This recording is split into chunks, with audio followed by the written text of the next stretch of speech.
지난주에 이어서 본문을 읽고 기쁘게 아멘하기가 힘들죠. 그렇죠? 그리고 이 내용이 무엇일까 싶고 그 구약에 있는 율법을 이해하기 어려운 데는 크게 두 가지 이유가 있습니다. 먼저 하나님의 뜻을 한계가 있는 인간의 입장에서 헤아려야 되기 때문에 그것에 대해서 온전한 이해를 하기 위해서는 몇 단계가 필요하죠. 또 하나는 시간적 격차도 있는데 벌써 이 율법이 주어진 게 당시 이스라엘을 기준으로 주어진 거다 보니까 우리랑 문화적 격차도 몇천 년이 벌어져 있습니다. 그러니까 또 그 문화적 정서와 장벽을 뚫고 이해하려다 보니까 본의를 알고자 하는 것이 굉장히 어렵죠.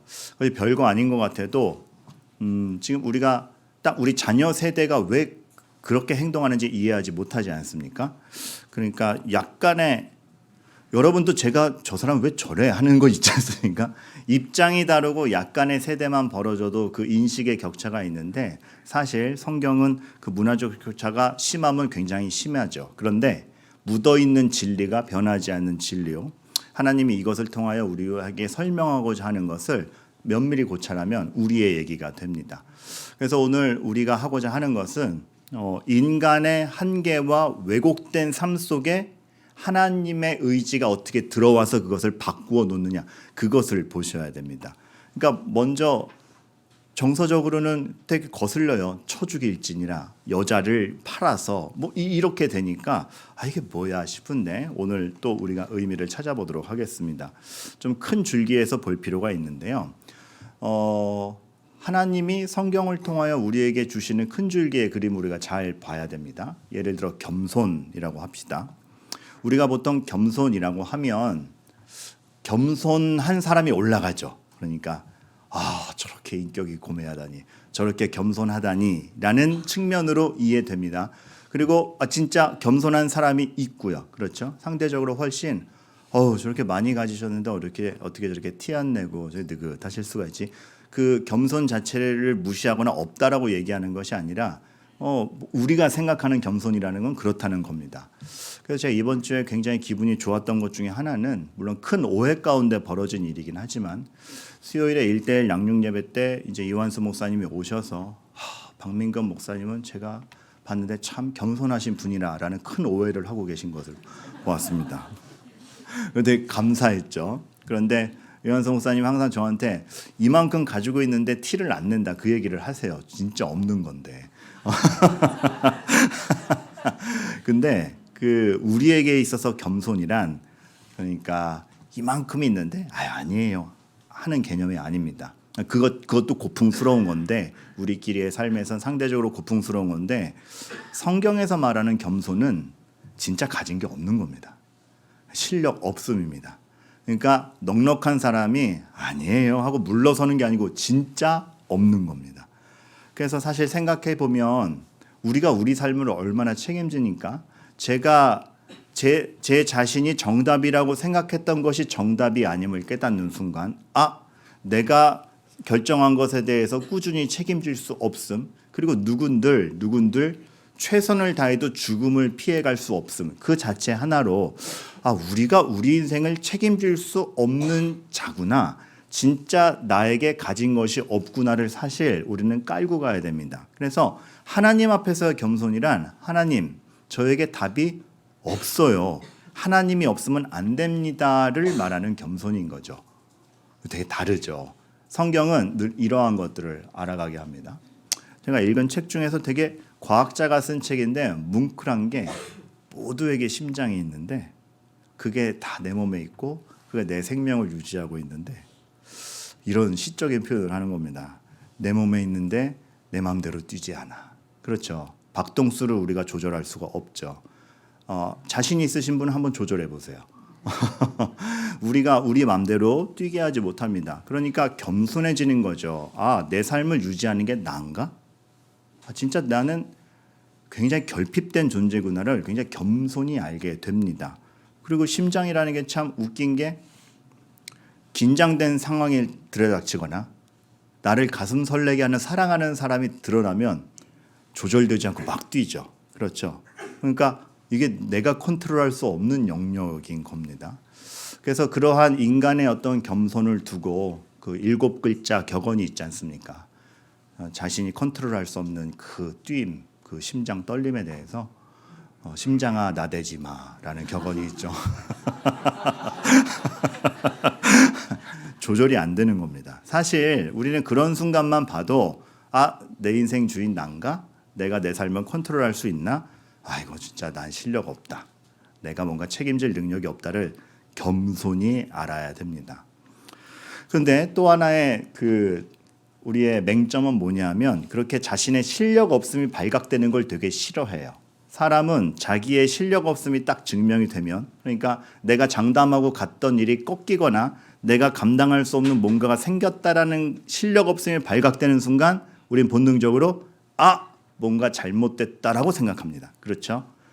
나의 실력 없음이 드러날 때 뭔가 잘못되고 이거 내 인생 꼬인다라고 생각하고 그 실력 없음에 대하여 좌절을 느끼죠. 우리가 오해하지 말고 참 좀 담대하게 받아내야 될 건 왜 수많은 사람들이 결혼해서 좌절을 느끼는가? 사실은 좌절이 아니라 결혼이라는 것 자체가 나의 사랑만으로 다 되지 않음을 알아가는 겁니다.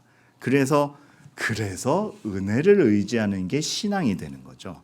그러니까 이렇게 하나님이 지금 우리 인생을 통해서 얼마나 하나님이 우리에게 필요하고 우리와 함께 하시며 거기서 내 실력 없음이 다 은혜 가운데 감추어지는지를 보여주시는 것.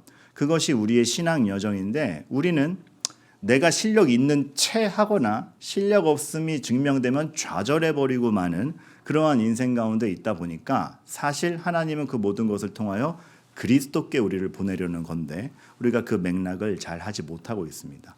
이런 식으로 그리스도를 정말 나에게 하나님이 필요하구나를 알게 되면 이웃에 대한 존중이 생깁니다.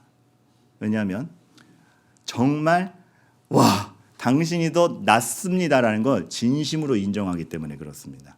내가 은혜 입어 이 자리에 있다라는 걸 알면 저 사람도 은혜 입은 줄 알기에 귀히 여깁니다. 그래서 바울 사도가 빌립보서에서 보면 예수 그리스도에 대해서 그렇게 증거한 다음에 적용점으로 딱 주는 게 남을 나보다 각각 어떻게 낮게 여기고 시옷 받침 지읒 받침.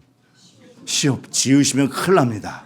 남을 나보다 낮게 여기고가 되는 게 그만큼 우리 인생에 실력 없는 자들의 인생에 예수님이 오셔서 우리를 어떻게 바꾸어 놓았는지 볼 때에 우리는 이웃에 대한 진짜 존중을 하게 되고 저 사람에 대해서 내가 정말 낮게 여길 수 있는 그러한 사랑이 생기는 거죠. 거짓 증거하지 말라. 그러니까 같은 맥락입니다. 왜 거짓말을 하는가? 정직으로 다 책임질 수 없는 그 알량함이 제 인생에 있는 겁니다.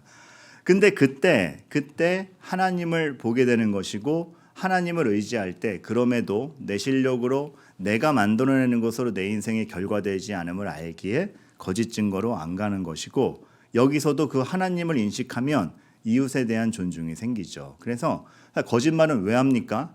그 사람을 속여서 내 입장을 유리하게 하거나 이익을 따내기 위함입니다. 하지만 딱 아는 거죠. 무엇을? 이웃은 내가 이용해 먹을 존재가 아니구나. 나의 거짓말로 훼손시키거나 방해할 존재가 아니라 존중받아야 될 존재구나. 애정과 사랑으로 거짓말하지 않는 것입니다. 그러니까 하나님이 주시는 명령들이 얼마나 우리의 결핍에 대해서 얘기하지만 그것을 하나님이 은혜로 채우실 것이며 그러할 때에 우리의 삶 속에서 아주 작은 것에서부터 애정과 사랑으로 드러나는지 보여주시는 겁니다. 그래서 우리가 지금 율법을 읽어나가고 있지만 이제 여러분 출애굽기 재밌는 거 다 끝났어요. 홍해바다 갈라지고 이거 다 끝났어요.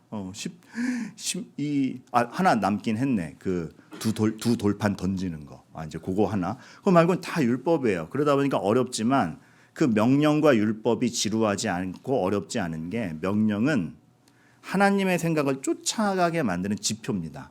그래서 그게 해석되었을 때 굉장히 재미있는 거죠. 그리고 그 명령은 나 혼자 돌을 닦는 게 아니고 이웃을 섬기며 이웃과 맞닿으며 이렇게 공동체를 이루며 그 명령들을 지켜가게 돼 있는데 그래서 보는 거예요. 무엇을? 사람에게 묻어있는 하나님의 형상을.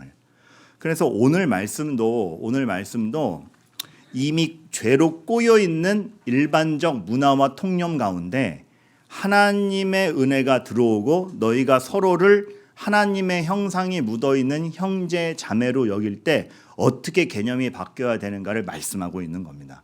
그러니까 하나님이 얼마나 우리 인생 가운데 직접 들어오셔서 그 작업들을 해 가시는지, 그렇기 때문에 우리가 믿음이 있다라는 것은 얼마나 매일매일의 작업인지를 알게 되는 거죠. 거기에서 그 하나님의 뜻을 알고 하나님의 뜻대로 가는 것, 그게 사람됨입니다. 옛날에 아이로봇이라는 영화가 있었습니다. 일부에 볼 때 이게 생각이 안 나가지고 난리가 났었어요. 막 물어보고 대답 못하고 막 그래서 쉬는 시간에 막 이경도 목사랑 저랑 검색해서 찾아냈는데 아이로봇이라는 영화가 있었는데 되게 이미 그것도 십수년 전 영화예요. 지금같이 인공지능이 개발할 줄 모르고 예상해서 만든 영화인데 그때 이제 인공지능을 탑재해서 자가 사고를 할 수 있는 로봇이 있어요. 근데 주인공 윌 스미스는 그 인공지능을 인정하지 않아요. 그러니까 이제 대화를 하는데 되게 사람답게 생각하는 로봇 앞에서 웃기지 마, 네가 사람을 능가할 수 있을 줄 알아, 그러면서 항변을 하는 겁니다. 그때 이런 얘기를 해요. 야, 로봇이 명화를 그릴 줄 아냐? 로봇이 자기의 감정을 담아서 그림을 그릴 줄 아냐? 로봇이 작곡을 할 줄 아냐? 이렇게 물어요. 문제는 지금은 다 하고 있다는 게 문제인데, 근데 그 당시로서는 이게 그렇지 했었습니다. 근데 여기서 감독이 되게 천재적인 대사 하나를 탁 남깁니다. 그래서 하게 만들어요. 이 주인공이 경찰이거든요. 되게 난폭하고 교양 없는 경찰로 나와요. 그러면서 로봇에게 너 로봇은 그림을 그릴 줄 몰라. 로봇은 작곡할 줄도 몰라. 그게 인간과 너희의 차이야. 넌 그림 그릴 수 있겠어? 그랬네요. 명대사가 나옵니다. 로봇이 물어요, 인간에게. And you? 너는? 근데 이게 경찰이가 못 그리거든요. 작곡 능력이 없거든요. 해요. 그러니까 되게 위트 있는 장면인데 이렇게 재미없게 설명될 줄은 몰랐어요. 되게 위트 있는 장면인데 이렇게 사람이 사람됨을 어떠한 기능성이나 어떠한 외부적 여건으로 몰고 가면 반박당할 여지가 큽니다. 그리고 당장 이렇게 반박을 당할 뿐 아니라, 그럼 예를 들어 어떤 사람이 생각하고 기피하고 시짓는 거 이런 걸로 인간됨을 표현하면 혹 죄송한 말씀이 몸이 불편하시거나 그런 작품 활동이 안 되시는 분들은 인간됨이 없다는 거야 절대 아니지 않습니까? 그러니까 우리가 되게 깊은 사색을 할 줄 모르는데 하나님께서는 예전부터 그거를 묻어 놓으신 거죠. 하나님을 알아보고 하나님의 묻어있는 그 형상을 찾을 수 있다면 거기서 진짜 인간됨이 나오고 행복이 나온다라는 걸 가르쳐주고 계신 겁니다. 그래서 애굽 땅 종되었던 것은 하나님이 만드신 인간됨이 아니었던 거죠. 그래서 꺼내는 겁니다. 나사로의 무덤 앞에서 우십니다. 왜냐하면 죽음은 원래 하나님이 설계한 인간됨이 아니기 때문입니다. 그래서 본인이 대신 죽으셔서 무덤에서 꺼낼 수 있는 구원의 방편을 만들어 두시는 거고, 그 얼마나 부요한 인간됨이 하나님 앞에 있는지 몰라요. 그래서 그것을 알려주고 싶어서 하나하나 명령을 만들어 주시는 겁니다. 어제 새벽에 그래서 제가 했던 말씀도 신명기도 지금 율법이니까 어렵지 않습니까? 전 요즘 걱정돼요. 여러분 매일 성경 따라가면 신명기, 주일에는 출애굽기, 그러니까 여러분 피폐해지지 않을까 되게 걱정입니다. 왜냐하면 율법이니까. 하지만 이렇게 보셔야 돼요. 명령과 법이라는 건 이해 못하겠다, 어렵다, 냉정하다가 아니라 이제 비로소 의미 있는 인생을 살게 되었다입니다. 종 되었을 때에는 맞아가며 그냥 의미도 모른 채 하라는 거 했죠. 그런데 이제 꺼내서 이렇게 하면 기쁨이 있단다를 알게 되는 겁니다. 그러니까 명령이 구속이 아니라 압박이 아니라 진짜 의미가 이것이구나. 단 노예 생활이 아니라 의미 있는 애씀이 가능하게 되었다라는 겁니다. 무의미한 노동에서 이 명령은 지켰을 때 보람이 있고 인간됨이 있고 하나님이 주시는 참된 가치를 주는 기쁨이 있다. 이렇게 되는 것이거든요. 그러니까 단촐하게 비교해도 야 오늘 벽돌 몇 개 완성해 와. 내 이웃을 내 명과 같이 사랑하라. 명령이라는 카테고리에 있지만 목적 지점이 다르죠. 의미가 있고 없고의 차이가 크죠. 하나님은 끊임없이 우리를 그 길로 인도해 가는 겁니다. 그리고 명령이 있다는 것 자체가 너무 좋아요. 왜냐하면 명령을 내리는 선한 왕이 있다라는 증거이기 때문입니다. 여러분 담임 목사가 되고 나서 가장 치명적인 단점이 뭐 같으세요? 여러분 눈빛들은 네 자체가 단점이잖아. 이렇게 하고 계신데 제 느낌에서 부교육자 때는 담임 목사에게 물으면 됩니다. 그래서 지도를 받으면 돼요. 그게 그렇게 큰 안정감인 줄 몰랐어요. 그런데 담임 목사가 되면 물을 곳이 없어요. 그래서 이제 저희가 되게 안정감을 누리는 순간이 언제냐면 굉장히 기습적으로 이제 목사들은 다 새벽에 깨 있습니다. 왜 그러는지 모르겠는데 뭐 방해받지 않는 성경 묵상을 한다는 핑계로 일어나서 영화 보는 시간이 그 시간인데 새벽기도 갈 준비하면서 새벽 3시에 느닷없이 우리 분리개척한 29인 모임 카톡방에 이천수 목사님 팍 던질 때가 있어요. 이번 주는 잘 지냈니? 웃긴 게 문자에서 억양이 있어요. 참 신비하죠? 여러분 느끼신 분들 있을 거예요. 그게 문자에 억양이 있어요. 근데 그때 안정감. 왜 그렇죠? 물을 곳이 있는 거예요. 물을 곳이. 그러니까 명령을 내리는 선한왕이 있다라는 게 너무 감사한 겁니다. 그것은 그래서 예수님이 그 표현을 한 거죠. 니네 스스로 수고하고 무거운 짐 내려놓고 내 멍에를 메라가 보호망이 돼줄게. 어디로 가고 어떤 것이 의미 있는지를 알려줄게인 거죠. 그래서 신명기에서 계속 어떤 얘기를 할 때 보통 종교는 사람의 지극정성에 대한 증명입니다. 아까 겸손이 자기 실력 증명이듯이 내가 이렇게 지극정성하면 이러한 소원이 이루어지겠지가 보통 일반적인 종교성이에요. 근데 성경이 만들어가는 어떤 제사법이나 하나님이 주시는 명령들은 사람의 지극정성의 표현이 아니라 하나님의 마련이 무엇인가를 보여주는 겁니다. 조금 고급스러운 단어로 바꾸면 이걸 은혜라고 하는 거죠.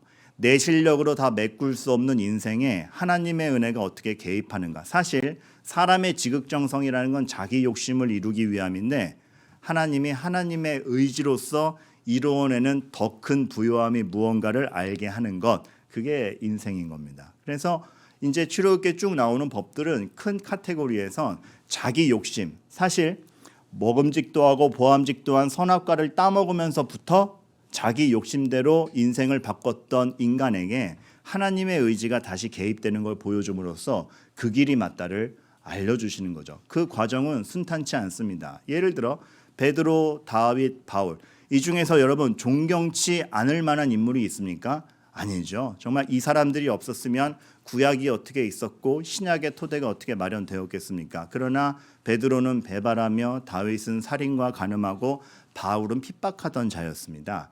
얼마나 자기 장담 가운데 움직였습니까? 얼마나 자기의 확신이 있었습니까? 섬뜩하죠. 우리야 죽이고 나서 자기가 조작한 거를 아는 사람이 최종적으로 죽으니까 아 이제 됐다. 야 밧세바 데려오라 그래. 그러니까 악행을 저지르는 걸 모르고 자기 계획대로 됐다고 자기 확신하라는 그 무시무시함. 그러니까 여러분 우리 인생이 얼마나 은혜가 필요하냐면 우리는 우리 확신대로 되게 통쾌하게 가고 있는데 이게 진짜 죄 중에 있는 걸지도 모른다라는 섬뜩함이 있는 겁니다. 매일매일 기도하지 아니하면. 바울은 핍박했다라는 게 지금 우리의 입장에서지만 바울의 입장에서는 사실 신성 모독하고 선민의식을 흐리는 한 명의 왜곡된 사람을 죽인 겁니다. 넌 처형이다. 얼마나 자기 열심에 확신이 있었습니까? 근데 다 틀렸잖아요. 하나님이 거기서 이거보다 너희들의 확신과 열심보다 나의 의지와 은혜가 얼마나 크냐를 보여주며 가시는 거죠. 그런 가운데 오늘 말씀이 등장하는 겁니다. 너희의 왜곡된 가운데 하나님의 의지가 어떻게 개입되는가. 그 당시 풍토는 이랬습니다. 사람이 갚아야 될 돈이 있는데 갚지 못하면 자기 자녀를 종으로 팔 수 있었습니다. 게다가 지난주의 상황과 달리 이 딸도 팔리면 남종같이 안식년에 나오지 못해요. 하나 더 사과드릴 건 제가 유독 2부 예배 때만 계속 안식년을 희년이라고 잘못 말씀드렸어요. 지난주에 설교 들으면서 헛갈리셨던 분들 죄송합니다. 희년은 77에 49, 50년마다가 희년이고 안식년은 7년마다인데 제가 그거를 잘못 설명했어요. 저는 지난주 2부 예배 때 왜 그렇게 저를 다들 째려보시나 오해했는데 제 잘못이었습니다. 그래서 사람이 자기 확신대 가운데 자기가 죄에 있는 줄 몰라요. 그런데 왜 이 여종은 안식년 법에 또 적용받지 못하고 남종같이 나오지 못하는 건가? 7절에서 말하는 이 딸을 여종으로 파는 거는 그 당시 풍습에서 빚을 못 갚았을 때 다른 가정에 결혼을 전제로 말하자면 첩과 같이 보내는 것을 얘기를 하는 겁니다. 근데 이게 성경에 나왔다라는 게 하나님이 이 거래를 인정한다라는 것이 아니라 그러한 풍토를 당연하게 여기는 너희들 안에 내가 없던 개념을 넣어주마.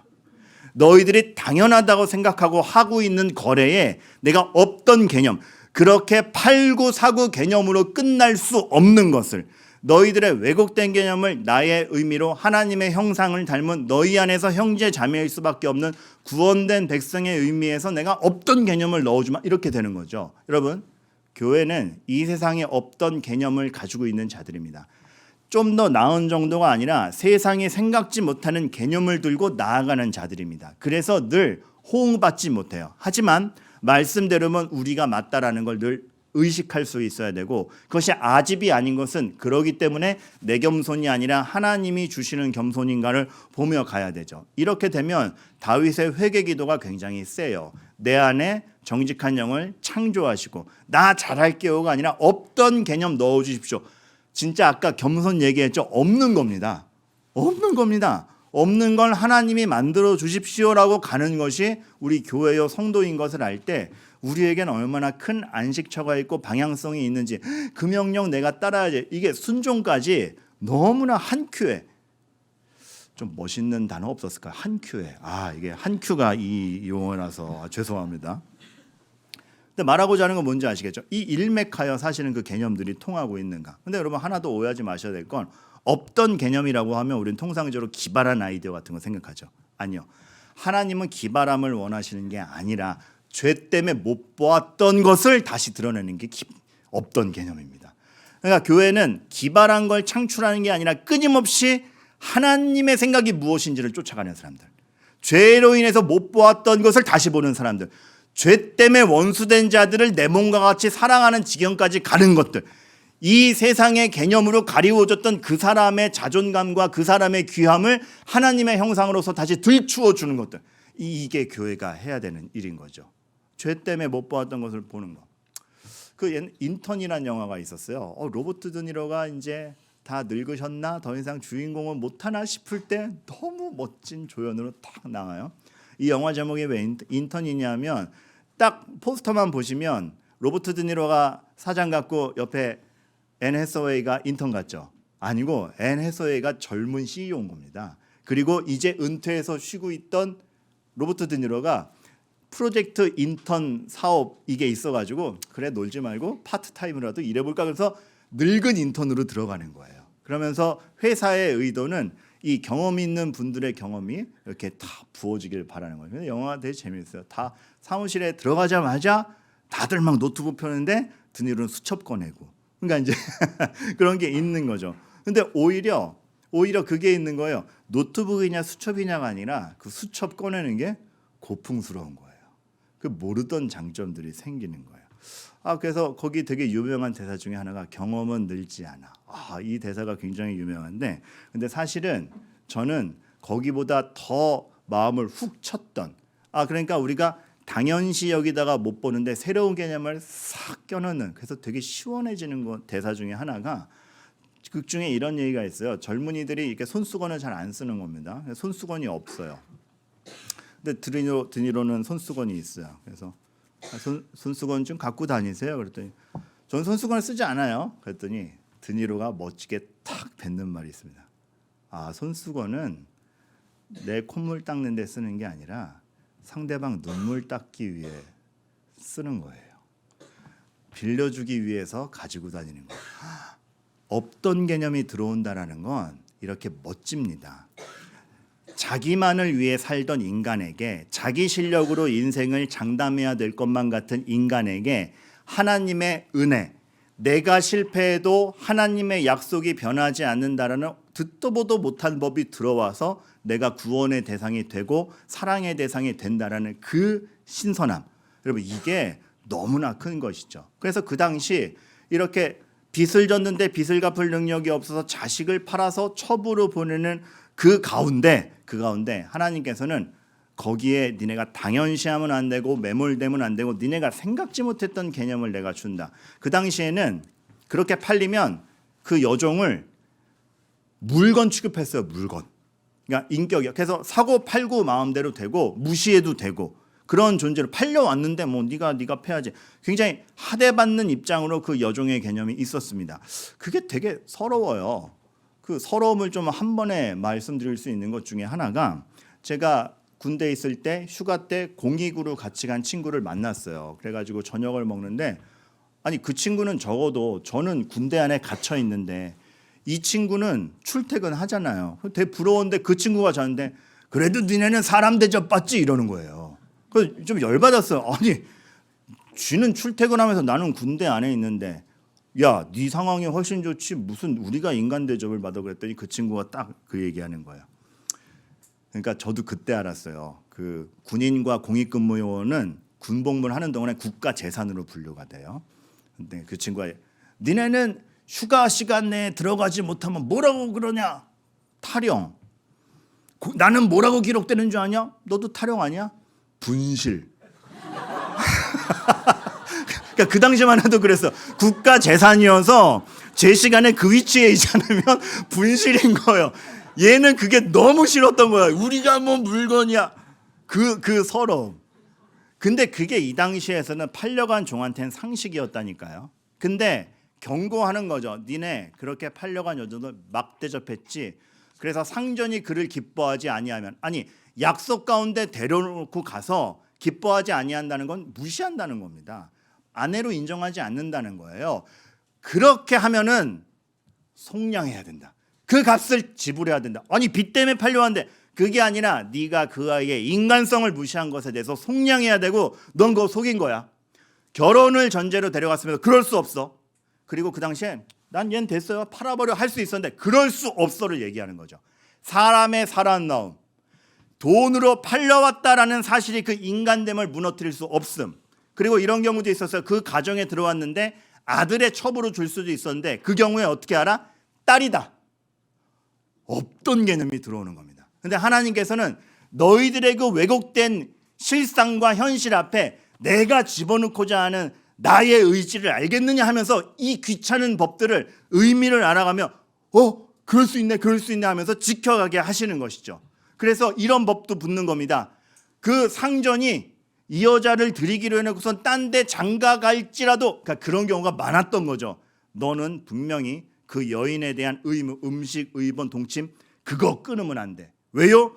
그 인생이 존중받지 못하는 느낌은 주지도 말아라. 이게 그 왜곡된 현실 앞에서 하나님이 얼마나 강렬한 교정 작업을 해 가시는 건지 우리가 그 맥락을 봐야 됩니다. 문화적으로 너무 상이한 차이가 있어서 짐처럼 팔려간다는 것 자체도 우리가 납득이 안 되지만 그 안에서 하나님이 해 가신 작업은 이것이고 그렇지 않으면 자유를 줘야 한다. 주인은 따질 수 있죠. 어차피 빚 때문에 팔려왔는데 내가 왜 얘를 자유를 줘야 됩니까? 경제 원리보다 앞서는 사람됨. 하나님이 얼마나 하나님의 백성을 아끼는지. 경제 원리보다 앞서는 사람됨. 22장 가면 누군가의 재산을 파손하면 3-4배로 갚아야 돼요. 왜요? 피해 준 것만큼만 바꾸면 되지. 소를 훔쳤으면 소를 4배로 돌려줘야 됩니다. 왜요? 소를 찾으러 다니느라 얼마나 애썼겠느냐. 없어진 것을 알고 얼마나 전전긍긍했겠느냐. 그 마음까지도 위로해 줘라. 하나님의 율법은 그 한 영혼에 대한 지극한 위로와 배려로 갑니다. 그래서 그 당시 너희들의 사회상은 이렇지만 거기에 내가 나의 개념을 은혜로서 끼워 넣는데 너희가 이 나라를 세우는 것이 무엇이냐를 알고 가야 된다. 경제 원리냐? 너희들의 상식이냐? 아니다. 하나님의 원리요. 하나님의 사랑이다. 그래서 오늘 본문 읽으면 뭐가 주제인지 모르지만 이 개념에서 통일되는 거죠. 이 얘기 다음에 바로 살인 얘기 나오는 게 그러고 보니 이게 십계명에 대한 그 당시 적용 설교였던 거죠. 간음하지 말라, 살인하지 말라, 부모를 공경하라가 차례차례 나오지 않습니까? 살인 절대 하지 마라. 왜요? 쟨 죽어도 마땅해요 라는 사람은 없다. 나의 형상대로 지음받았고 회복될 수 있는 찬스를 줘야 된다. 그렇기 때문에 생명의 권한이 나에게만 있고 그 삶을 유지해가는 게 나인데 너희가 해할 수 없다. 그거를 해하면 나를 무시한 거나 다름없다라는 하나님을 인식할 수 있는 법을 주신 거예요. 제가 지난번에 뭐가 있어서 안내문을 급하게, 지금은 우리 엘리베이터 게시판에 안내문 잘 꼽게 돼 있지만 그 전에는 이제 그게 없어가지고 제가 안내문 하나를 써서 딱 붙인 적이 있었어요. 뭐 눈 오는 날 뭐 때문에 조심하세요라고 뭐 적어놓은 것 같아요. 엘리베이터에 딱 붙여놨는데 누군진 몰라요. 근데 3층에 학원 온 애들 글씨 같아요. 그 밑에다가 너나 잘해 써놨어요. 제가 써놓은 게시물도 훼손하면은 제가 상처받잖아요. 하물며 하나님의 형상을 담은 인간이 훼손됐을 때 하나님은 그거 허락 안 한다라고 그만큼 우리를 귀히 여긴다. 하지만 그것이 고의적인 게 아니고 우발적일 수 있잖아요. 하나님 참 배려 세심하세요. 왜냐하면 사고라는 건 어떻게 일어날지 모르는 겁니다. 우리가 사실 얼마나 오늘 무슨 일이 생길지 모르는 삶을 삽니까? 근데 그래서 누군가 피해를 입었을 때는 억울함으로 인생이 파괴되지 않도록 도망갈 자리도 주시는 가운데, 그러니까 이게 참 모든 주제가 너희가 얼마나 하나님의 형상으로서 소중한 줄 아니? 얼마나 새로운 법칙과 하나님 나라 백성으로서 새 삶을 살게 되었는지 아니? 그런데 그거를 모르고 하나님을 몰라보고 고의로 사람을 죽인다? 나는 그거 용납할 수 없다. 사랑이 아니라 부모를 치거나 부모를 저주한다? 나는 그거를 용납할 수 없다가 되는 것이죠. 그러니까 단지 윤리를 가르치는 것 이상으로 하나님을 볼 수 있는가? 하나님이 만들어주시는 그 소중함을 깨고 있는가? 은혜와 구원의 의미를 아는가가 되는 겁니다. 그러니까 16절에 이것까지 가잖아요. 납치. 납치가 뭡니까? 납치. 물건 취급한 겁니다. 용납할 수 없다. 하나님의 형상으로 지어진 인간을 그렇게 취급하는 거 용납할 수 없다. 그도 죽여라. 근데 여러분, 목사님 하나님 너무 무서워요. 죽여라. 여러분, 근데 법은 이렇게 이해하셔야 됩니다. 사형제도가 있다라는 건 너희들을 죽여버리겠어 입니까? 아니면 그만큼 이 일은 하면 안 된다입니까? 그 위중함을 알리는 거지 죽여버리겠어가 목적이 아닙니다. 반드시 죽일지니라는 절대 그러면 안 된다에 대한 강조인 거죠. 그 소중함을 아시겠죠? 근데 목사님 저희가 사람 이렇게 물건 취급하거나 우리는 그렇게 비인격적으로 가지 않아요. 자녀의 성적으로 화가 난다? 인격적 판단이 아닌 거잖아요. 기능적 판단이잖아요. 그리고 얘가 성적이 나빠서 원하는 대학에 못 가고 직업이 변변치 못하면 인생이 안 될 것 같다라는 생각 자체가 인생을 하나님 안에서가 아니고 경제 원리와 짐짝 취급하는 것 때문에밖에 안 되는 거 아닙니까? 사실은 저는 저희 아버지에게 되게 감사한 게 수능 200점 만점 시절에 제 모의고사에서 언제 한번 반항심이 생겨가지고 3교시를 안 푼 적이 있어요. 풀다 만 적이 있어요. 에이, 물론 사춘기는 이상해요. 저도 제 마음을 몰라. 그래서 안 풀었어요. 그래서 200점 만점인데 78.8점이 나왔어요. 점수를 까먹지도 않아요. 어머님이 당황하시죠. 반타작도 아니고 78.8? 아니 찍어도 이것보다, 아니 찍으면 그거보단 더요. 못 나오죠. 근데 어쨌든 어머니 충격해서 이거 어쩌지 하고 있는데 아버지가 그 성적표를 쫙 가르치시더니 제 방으로 딱 들어왔어요. 본능적으로 느꼈죠. 죽었다. 근데 아버님이 첫 마디가 이거였어요. 너 그날 무슨 일이 있었니? 사람을 먼저 봐주시는 거예요. 그러니까 거기서 오는 안정감. 제가 그때부터 아버지를 신뢰했던 것 같습니다. 이렇게 얘기하면 그 전까지는 신뢰 안 해. 아니 이거 말이 이상하게 됐어요. 그 뜻 아니에요. 3부 때는 이렇게 하면 안 되겠다. 그때 나를 봐주심에 대한 그 안정감. 그러니까 그리고 지금 와서 보니까 그 78.8점이 저를 망하게 하지 않았지 않습니까? 그렇죠. 여러분 보기엔 그냥 제가 망한 인생 같고 부족해 보이 그런 거예요? 그게 상대방에게도 적용돼야지만 제가 오늘 여러분께 부탁하고 싶은 거는 여러분에게도 적용되길 바라요. 난 왜 이거밖에 안 될까? 뭘 기준으로요? 여러분 한번 생각해 보세요. 뭘 기준으로요? 여러분이 사회적 위치가 흔들리거나 내 생각대로 안 되거나 나의 어떤 유능함이 증명되지 않을 때, 혹은 실수해서 망신당한 그 어떤 날, 아니면 정말 내가 컨트롤하지 못하는 상황들이 몰려오는 그때 괴리감을 느껴서 생각하죠. 난 왜 이거밖에 안 될까? 거기서부터 하나님이 시작하신다는 겁니다. 그러니까 여러분의 존재감이 거기서 증명되는 게 아니라 거기서부터 하나님이 어떻게 하나님을 찾아오고 그 좌절시키는 게 진짜 좌절의 요소가 아님을 알려주는 인생이 시작되는 것임을 제발 알아주시기를 바라겠어요. 그 과정은 독하게 고통스러워요. 다윗이 회개하기까지, 바울이 바울 되기까지, 베드로가 다시 돌아오기까지 진통을 겪었죠. 근데 그 진통이 하나님이 인도하시는 길이라는 걸 알 때 난 왜 이거밖에 안 될까라는 여러분의 한탄이 절망으로 안 가길 바랍니다. 전 요즘에 이 말이 참 다가와요. 시간 속에서 역사하시는 하나님이라는 책에서 이런 구절이 나옵니다. 보통 우린 실수는 반면 교사로 삼는 거에 만족하잖아요. 그래서 다신 그러지 말아야지. 후회돼. 근데 후회돼 정도가 아니라 실수가 일한다. 여러분 이 말이 이해가 되세요? 실수가 일한다. 그러니까 실수는 그땐 잘못했어. 다신 그러지 말아야지.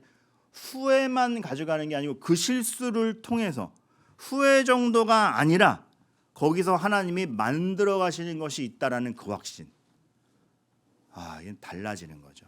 그래서 여러분들이 실망과 괴리와 좌절보다는 여기서 어떤 새로운 개념이 들어와서 하나님이 내 인생을 인도해 가실 건가를 고통스럽지만 견뎌가는 저와 여러분들이 되기를 바라겠고, 그게 우리의 깨달음과 상상으로 안 되기 때문에 기도하고 울부짖고 말씀을 보는 겁니다. 왜냐하면 하나님의 마음과 생각을 알아가야 되기 때문에. 정리합니다. 당연히 통용되었던 개념들, 여러분 당연한 건 없습니다. 하나님 앞에서 그것이 왜 당연한지, 혹은 나는 당연하다고 생각했지만 하나님의 뜻 앞에 왜 맞지 않아서 고쳐야 되는지 생각하시기 바랍니다. 당연엔 두 가지 카테고리가 있습니다. 왜 저렇게 해? 그렇게 할 수밖에 없었던 경험이 묻어 있구나. 겸손해지는 거죠.